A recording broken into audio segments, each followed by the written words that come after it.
Hear why Bill S&E is number one, plus earn AirPods.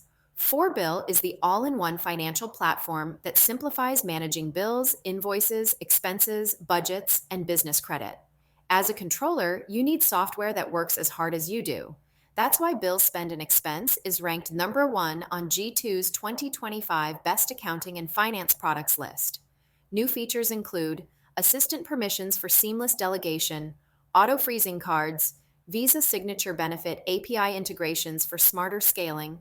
Ready to see it in action and claim your AirPods 4? Claim your AirPods terms and conditions apply. See offer page for details. The Bill Divvy card is issued by Cross River Bank, member FDIC, and is not a deposit product. Brutal truth, your lean startup is just understaffed, and your COO is quiet quitting in plain sight. Let's stop pretending your org chart is flat by design. It's flat because nobody's been hired in 6 months, and your COO is two Notion tabs away from a full-blown identity crisis. They're not wearing multiple hats. They're holding the entire ops stack together with stolen Zapier hacks, caffeine, and the faint hope that someone else might actually learn how anything works. Spoiler, they won't. You told them they'd be building scalable systems. What they're actually doing is reverse engineering the mess Trevor made when he connected tools and accidentally routed customer emails into payroll. They didn't sign up to be the tech janitor, the accidental therapist, and the human duct tape holding your entire generalist culture together. This isn't agility, it's operational malpractice. Here's the unvarnished truth. Your startup isn't lean, it's starving. And your refusal to hire anyone until the Series A ferry shows up is why your best people are quietly rescheduling interviews as doctor's appointments. You can't build a category defining company while your COO is burning out trying to manage three roles for the price of one. If you think this is what disruption looks like, you're confusing innovation with neglect.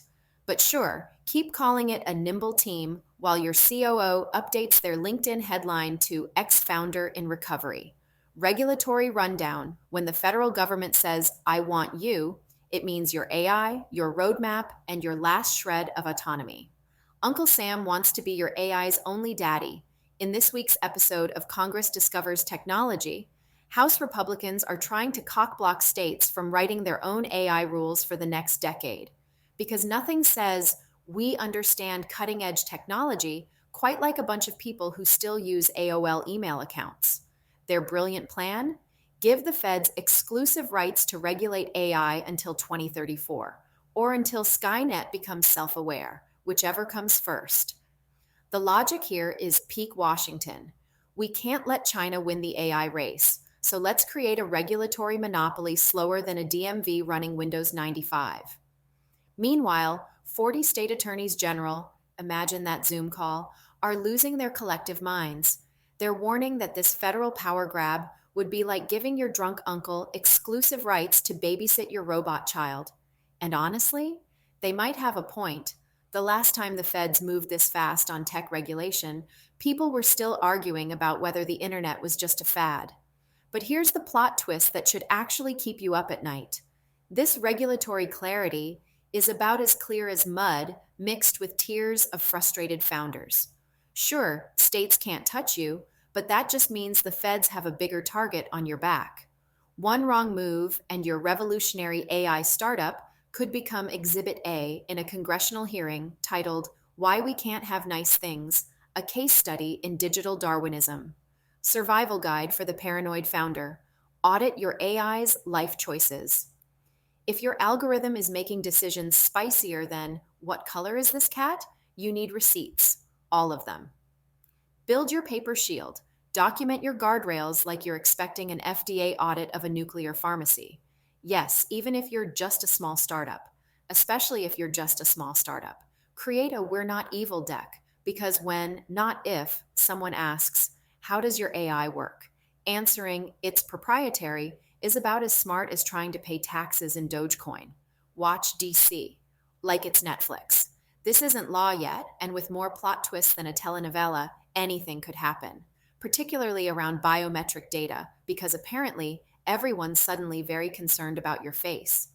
TLDR, the The feds want to be the only ones telling you how to keep your AI from becoming Skynet's drunk cousin.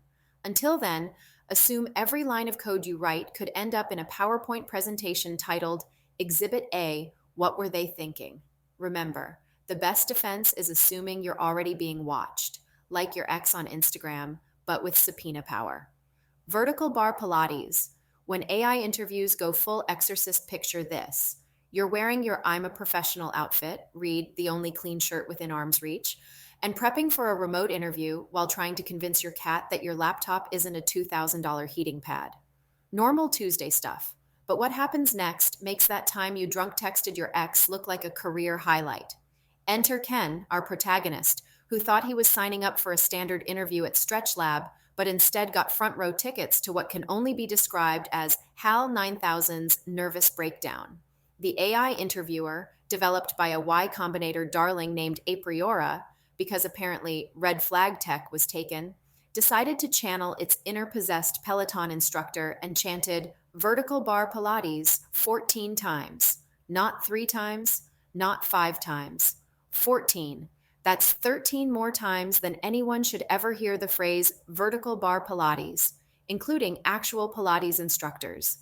The AI, supposedly named Alex, because nothing says trust me with your career like an AI with a name from a 90s teen movie, was marketed as the future of recruiting. Instead, it turned out to be more like that time your drunk uncle tried to do hypnosis at Thanksgiving: uncomfortable, slightly threatening, and definitely going viral on social media. Ken, bless his traumatized soul, did what any self respecting millennial would do: posted that shit on TikTok faster than a VC can say AI powered. But wait, it gets better. Like cockroaches after a nuclear blast, other victims started crawling out of the woodwork with their own AI interview horror stories. One woman got misgendered 3 times and congratulated on her non existent engineering degree. Plot twist: she's a marketing exec. Another guy had to explain his leadership style while the AI randomly blinked and smiled like it was auditioning for a role in American Psycho: The Silicon Valley Edition. The real kicker? Some founder actually pitched this idea to investors. Picture it. It's like ChatGPT meets The Exorcist, but for HR. And someone with actual money said, sounds great, here's several $1 million. This is what happens when your entire product testing process consists of asking your crypto bros if something sounds pretty sick, bro. Here's the thing, founders. If you're sitting there thinking about automating your hiring process because some guy in a Patagonia vest told you it's the future, take a breath. AI can be brilliant at sorting resumes, flagging keywords, and even doing initial candidate screenings. But the moment you try to make it perform emotional intelligence, you're basically asking a Roomba to do couples therapy. Want to actually innovate your hiring process? Start by using AI as a wingman, not the main character. Let it handle the grunt work while your human recruiters do what they do best: figure out if someone's going to be a culture fit or a future HR complaint. Because here's a wild thought: maybe the person deciding if someone should join your company should have, actual human experiences. And for the love of all things holy, test your tech before you unleash it on the job market. Run it through every edge case you can think of. If your AI starts having an existential crisis or suddenly believes it's teaching a fitness class, maybe that's a sign it's not ready for prime time.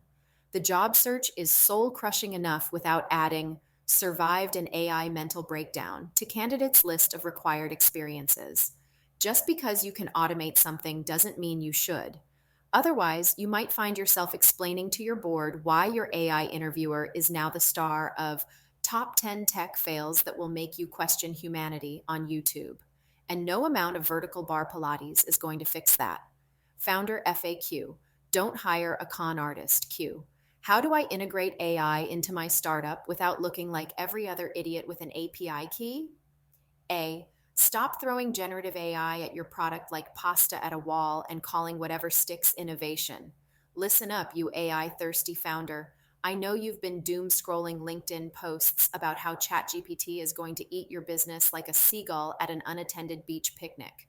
But before you rush to sprinkle AI fairy dust all over your product roadmap, Let's have a come to Jesus moment about what AI integration actually means. And for the love of all things holy, stop treating AI like it's your product's entire personality. It's a tool, not your startup spirit animal. If your entire value proposition is it's like existing product, but with AI, congratulations.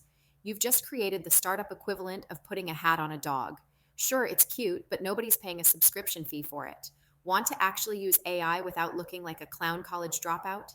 Here's the real talk. Start with the most boring, soul crushing parts of your business, the stuff that makes your team want to fake their own deaths rather than do one more time. That's your AI sweet spot. If you're automating tasks that humans hate doing anyway, you're already winning more than 90% of the AI powered startups out there. Next, treat your AI like a junior employee with questionable judgment. Would you let an intern send emails to your entire customer base without review? No?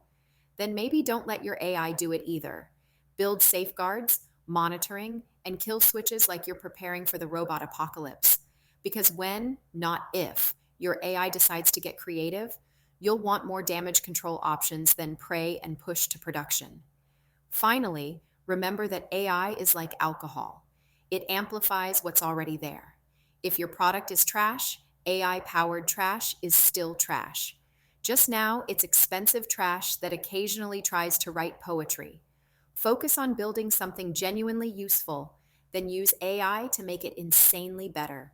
And if you're still thinking about raising your prices just because you integrated ChatGPT, I hope you enjoy explaining to investors why your churn rate looks like a ski slope. Remember, the best AI implementations are like good plastic surgery.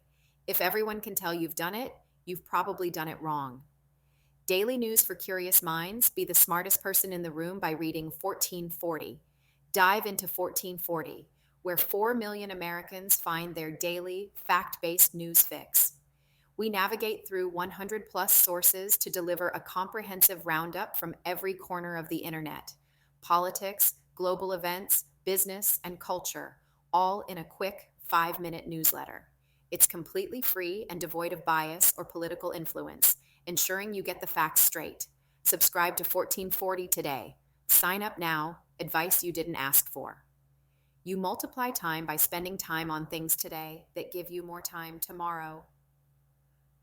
Rory Vaden, big deal with Cody Sanchez operations, the thing you're definitely doing. Wrong, your startup's operations aren't just a mess. They're a masterclass in how to turn perfectly good talent into anxiety-riddled insomniacs. You've got 18 project management tools, none of which anyone actually uses, Slack channels that reproduce faster than a rabbit watching Love Island, and a tech stack that looks like it was assembled by a toddler playing Jenga. Your idea of process documentation is whatever random Google Doc someone panic wrote at 3 a.m. 6 months ago, and your team meetings have all the structure of a fever dream. The real secret sauce? Build processes like you're explaining them to a golden retriever who's really excited but also very confused. Every step should be clear enough that someone can follow it while half asleep or slightly hungover. Let's be honest about startup culture. Your documentation shouldn't read like a technical manual written by someone who hates joy. It should be clear, actionable, and occasionally funny. Because if people can't understand it, they won't use it. And if they won't use it, you've just wasted more time than a VC at a blockchain conference. And for God's sake, stop treating your tech stack like a Pokemon collection. You don't need to catch them all. Every tool you add should solve a specific problem or die trying. If you can't explain why you need both Asana and Trello and ClickUp and Jira in under 10 seconds, you've got digital bloat. Cut the tools that don't earn their keep, standardize the ones that do, and document everything like you're leaving instructions for your replacement, because at this rate, you might be. Good operations aren't sexy, but neither is having your entire team quit because they spent their weekend untangling the digital equivalent of Christmas lights. Invest the time now to build systems that scale, or keep playing operational whack-a-mole until your board stages an intervention. Your choice, champ. The Last Laugh, The Art of the Deal, Prime Edition. Here's why over 4 million professionals read. Morning Brew Business News explained in plain English. Straight facts, zero fluff, and plenty of puns. 100% free C for yourself.